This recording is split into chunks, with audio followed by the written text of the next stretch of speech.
আল্লাহ তাআলা কাউকে যদি সন্তান দেওয়ার পর নিয়ে যান, কোন বাবা কোন মা যদি সন্তান হারা হয়ে যান, আল্লাহর জমিনে কষ্টের যত মুহূর্ত আছে এর মধ্যে অন্যতম একটা মুহূর্ত এটি।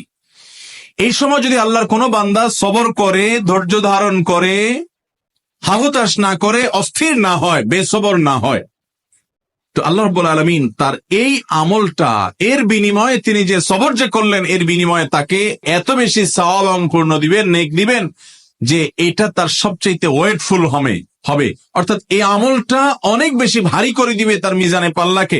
নবী করিম সাল্লাল্লাহু আলাইহি ওয়াসাল্লাম মুসনাদ আহমদ হাদিসে বলেছেন, বাহ বাহ, আরবিতে বাহ বাহ বলা হয়, আমরা যেরকম বাংলাতে অবাক হয়ে বলি বাহ বাহ, মাশাআল্লাহ, এই টাইপের। নবী করিম সাল্লাল্লাহু আলাইহি ওয়াসাল্লাম বলেছেন, বাহ বাহ খামসুন মা আথকালাহুন্না ফিল মিজান, 5টি আমল আছে সেগুলা মিজানে পাল্লায় কত ভারী, তিনি অবাক হয়ে বলছেন কত বেশি ভারী। এই 5টির মধ্যে 4টি ইতিমধ্যে আমরা বলে ফেলেছি, অর্থাৎ সুবহানাল্লাহি ওয়ালহামদুলিল্লাহি ওয়ালা ইলাহা ইল্লাল্লাহ আল্লাহু আকবার, এই 4 বাক্য, এটা ইতিমধ্যে বলা শেষ। আর 5 নম্বর হলো নবী করিম সাল্লাল্লাহু আলাইহি ওয়াসাল্লাম বলেছেন, কোন আল্লাহর বান্দার যদি কোন সন্তান আল্লাহ তাআলা দেন, নেক সন্তান আল্লাহ তাআলা দেন, এই সন্তান হারা যদি তিনি হয়ে যান, এরপর তিনি যদি সবর করেন এবং ধৈর্য ধারণ করে আল্লাহর কাছ থেকে সওয়াব আশা করেন যে আমি সবর করলাম, আল্লাহ আমাকে এর জন্য বিনিময় দিবেন, তো আল্লাহ রাব্বুল আলামিন তার এই সবরের এই আমলটাকে কিয়ামতের ময়দানে মিজানের পাল্লায় এত ভারী করে দিবেন যে এর চেয়ে ভারী কোনো আমল আর হবে না। আমরা যারা সন্তান হারা হয়েছি, অনেক আমাদের ভাইরা আছেন, অনেক বোনরা আছেন, তাদের অনেক মনোবেদনা, অনেক মনে কষ্ট। এ হাদিস তাদের জন্য অনেক বড় সান্ত্বনা, কিন্তু শর্ত হলো ধৈর্য ধারণ করতে হবে।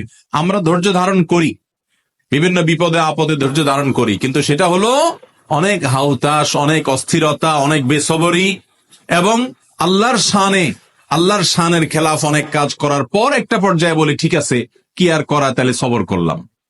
তো এটা কিন্তু সবর হিসাবে পরিগণিত হবে।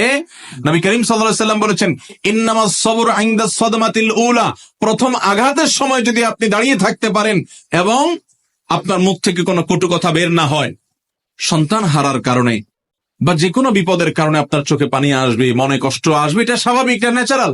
কিন্তু এর কারণে আপনি যেমন অস্থির হয়ে আল্লাহর ফয়সালার প্রতি অসন্তোষ প্রকাশ, বিদ্রোহ প্রকাশ, কোন প্রকার অসৌজন্যতামূলক আলাপ আলোচনা কিংবা কোনো কটু মন্তব্য করা, এরকম কিছু যদি আপনি না করেন, তাহলে সেটাই হবে প্রকৃত ধৈর্য। আপনি হাউতাশ করে টরে শেষে বলছেন ঠিক আছে, কি আর করা, তাহলে সবরই করি, তো এই সবরের মূল্য আল্লাহর কাছে হবে না।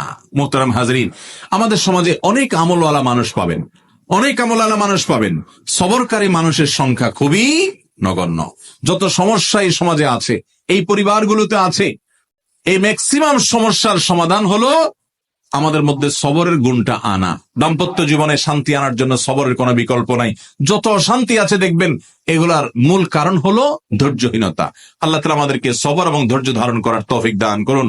ভাইরা আমার, কোরআনে কারিমে আল্লাহ তাআলা বলেছেন, ইন্নামা ইউওয়াফাস সাবিরুনা আজরাহুম বিগাইরি হিসাব, ধৈর্যশীলদেরকে আল্লাহ তাআলা বিনিময় কোনো হিসাব করে দিবেন না, হিসাব ছাড়া দিবেন ধৈর্যশীলদেরকে। অতএব আমরা সবরকারী হব তো ইনশাআল্লাহ।